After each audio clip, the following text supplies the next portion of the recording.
بسم الله الرحمن الرحيم كلانتي وعان وناكسن إذا لهانتين باخيارتا إيا صاحب بدا هودا نغلا سعودو ميل كستوات جوكتان با سودو هذا أيان إذن الله يهي waxaa cirka isku sii shareeraya oo marba marka ka dambaysa si weyn loo hadal hayaa oo qaybaha kala duwan ee baraha bulshada saxaafadda caadiga ah iyo guud ahaanba bulshadu ay hadal haysaa warka ku saabsan in la kala bedelo kuraasta kolley dadka qaarba si ayay u arkaan oo runtii haddii macno loo yeelana macno yeelanaysaa haddii wax caadiya laga dhigana wax caadiyahay noqonaysaa in laakiin heerka hadda ay gaadhay waxay u muuqataa wax aad u weyn wax aad maaragtayto loo ballaadhinayo durba bulshadii kala gelinaya naxli iyo dhibaato qaar ka mid ah haddaba waan soo qaadan doonaa haddii alla idmo subxaanahu watacaala laakiin waxaan soo qaadanayaa gacantii midig ee madaxweynaha mudaxileedkiisu dhammaaday ee soomaaliya maxamed cabdulaahi maxamed farmaajo oo ah cali yare cali ama cali cabdi wardheere ayaa waxa uu ku biiray dadka ka falcelinaya aragtida odhanaysa ha la wareejiyo yacni kursigii guddoomiyaha baarlamaanka Soomaaliya oo haddii koonfur galbeed ay qaadan jirtay xaggan reerka ha lagu soo wareejiyo ama ha lagu soo celiyo arrintu ma aha mid si fudud ku timid sida ka muuqata waxay u muuqataa arrin huursanayd horeyna waa jiray warkaasi oo marar kala duwan ayaa maaragtay aanu kor maray qorshuhu marka waxa uu ahaa qorshe aad moodo in muddo la soo karkarinayay haddana la gaadhay mawsinkii ama mawcidkii loogu ballansanaa in uu bannaanka ku yimaado haddaba waxaa falcelintu ay noqotay mid runtii sidii la filayey aad iyo aad uga heer sarraysa mid aad moodo inay kicisay shucuurta iyo dareenka dad badan oo laba dhinac ka kala taagan dhinac waxa ay u arkaan in ay xaqiraad ku tahay in la yidhaahdo waxay doonanayaan kursiga oo ma doonan karaan yacni in la yidhaahdo kursiga ma doonan karaan ayaa waxay u arkaan yacni dhibaato iyo xaqiraad waxaanay bilaabeen olole iyo weliba dhaqdhaqaaq aad maaragtayto isu taraya oo soo kordhaya oo ay kaga falcelinayaan in la yidhaahdo reer koonfur galbeed ma dhihi karaan kursigii guddoomiyenimada waa dhaafnay halka dhinaca kale iyaguna ay u arkaan marka laga hadlayo yacni kursiga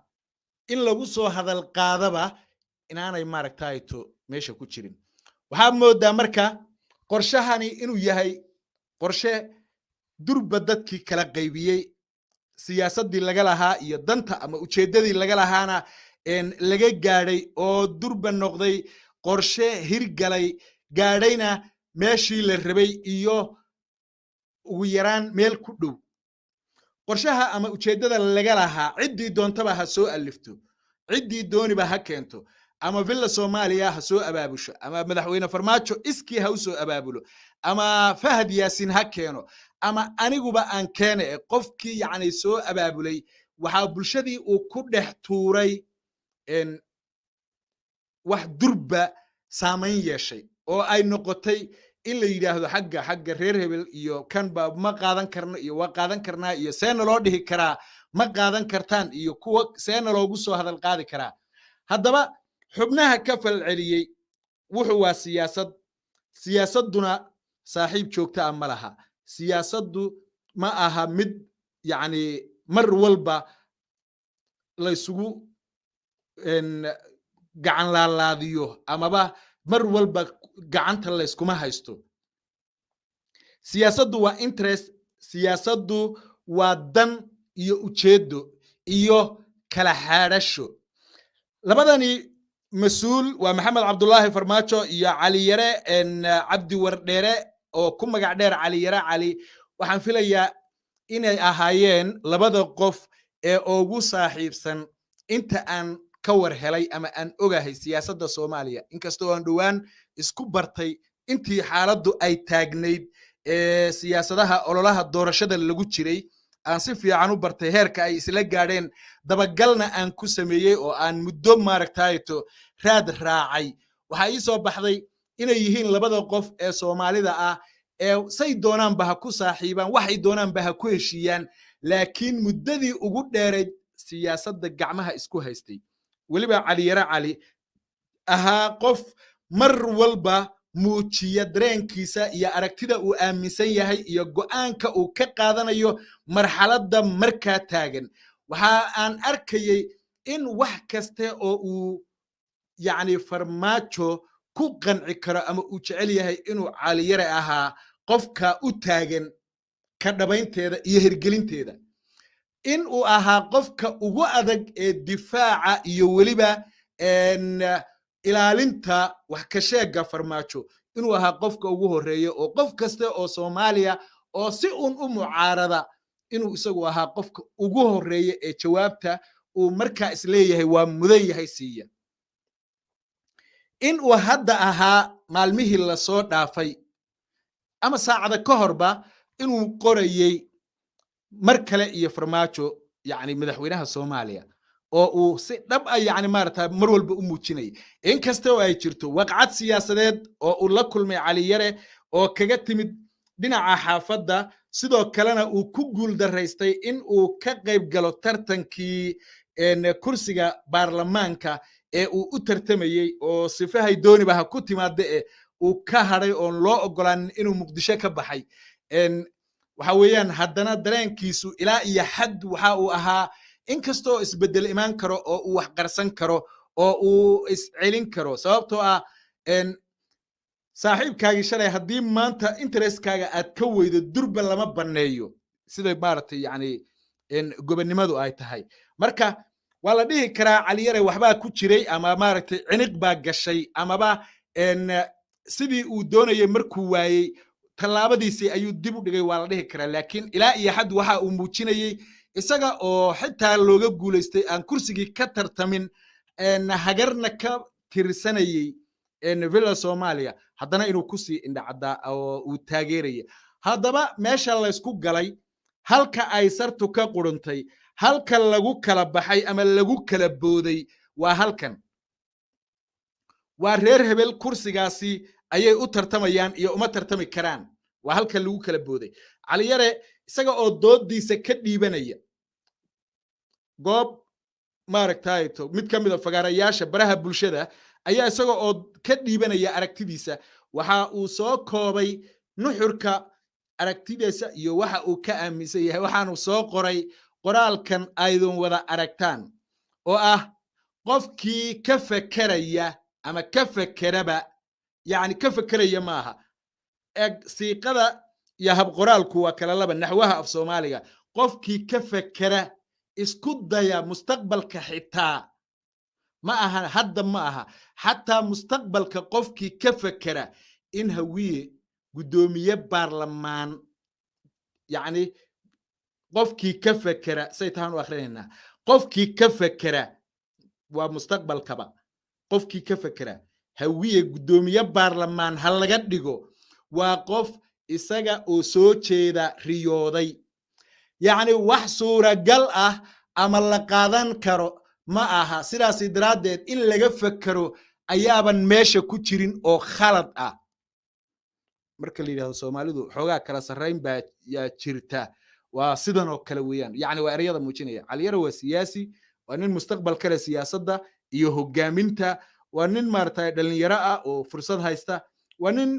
doonaya in uu ka mid noqdo hogaaminta dalka ee haddaba uu ka mid yahay inuu ku sii jiro haddana yani erayada noocan oo kala ah waxay muujinayaan yani qaabka ku dhisan xogaa inaanay Soomaalidu manaasibta ama mansabyada dawliga ah u sinayn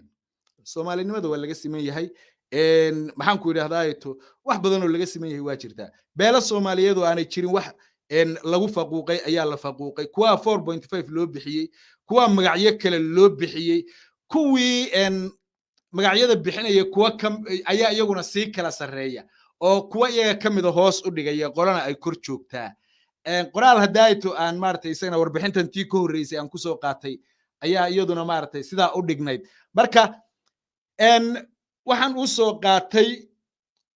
oo aan u soo gudbinayo arrimahan yani ma aha inaan anigu ka qayb qaadanayo si kala fogeynta bulshada laakiin waxaan soo gudbinayaa kaliya waxa weeye qorshaha horay loo dejiyey horay loo sameeyey qaab la baahiyey iyada oo reer lagu kala magacaabayo dhagarta iyo khatarta ku duugan iyo meesha la isla gaaray iyo halka ay tahay in wax laga raadiyo waa ujeedada aan u soo bandhigayo weey laakiin ma aha inaan anigu aaminsanahay aragtiyahaas iyaga ah ma aha inaan qolo ku xumaynaya laakiin markan villa Soomaaliya leeyahay villa Soomaaliya cid walba ku jirta ma aha shakhsi gaar ma aha villa Soomaaliya ma aha farmaajo kuwa ka dhagar badan ka khatar yani inuu asagu ugu roon yahay ayaa suuragal ah marka aad fiiriso xubno badan oo kale habdhaqankooda iyo qaab fakirkooda iyo meesha ay wax ka raadinayaan marka ummadda Soomaaliyeed maanta ma geydo in lagu kala qaybiyo mar kale qaab qabiil oo waji qabiil inta laga soo galo si mansab siyaasi loo gaaro in la yiraahdo reer hebelna ma geeyaan reer hebelna waa geeyaan kursiga Soomaalidu inay iyadu fakarto waxa lagu dirirayo lagu loolamayo inay fahmaan baa loo baahan yahay xildhibaanada baarlamaanka Soomaaliya oo iyagu kuwa goyn doona waxay doonaan ba ha ahaadaan kuwa goyn doona talada dalkan ee ay ka go'do ee gacantooda ay ku jirto Ilaahay ka sokow ayaa iyagu kala saari doona kuwa xun iyo kuwa wanaagsan sida ay u arkaan waa suuragal inay kuwa xun inoo keenaan waa suuragal inay kuwa fiican keenaan laakiin ayaga la rabaa inay bulshada Soomaaliyeed ka dhex saaraan wax kaste oo kala qaybin iyo kala qoqob ah oo ay tusaan cid waliba in ay kursigan geydo maanta kuwa la leeyahay ma geeyaan waa inay qaataan berri kuwa la leeyahay waa geeyaan waa inay waayaan yani in la tuso bulshadu inay siman tahay oo doorasho qof iyo coda iyadoon la aadin in baarlamaanku la yiraahdo dalkan iyo dadkan yaa wax tari kara not reer hebel iyo hebel yaa wax tari kara dhowr beelood iyo waxba wax loo qaybsadaa baa la yiri ciddu doonay ha ka yimaado waa in uu noqdo qofku mid wax ku noqda kartidiisa dadnimadiisa aqoontiisa wadaniyadiisa Soomaalinimadiisa iyo dadaalkiisa shakhsiyadeed ee uu leeyahay muhiimadu waa inta nuxurka kale ee warbixintani ku jira ayaa waxa uu yahay dooda kululaatay ee kursi baarlamaan iyo halas iyo reer hebel iyo magayaan iyo reer hebel madaxweynaha sanadkan ha qaataan meesha uu gaaray waan soo qaadan doonaa xubno kale oo kamida baarlamaanka dawladda federaalka ee Soomaaliya waliba xubnaha hadda soo baxay oo iyaguna sida ugu adag uga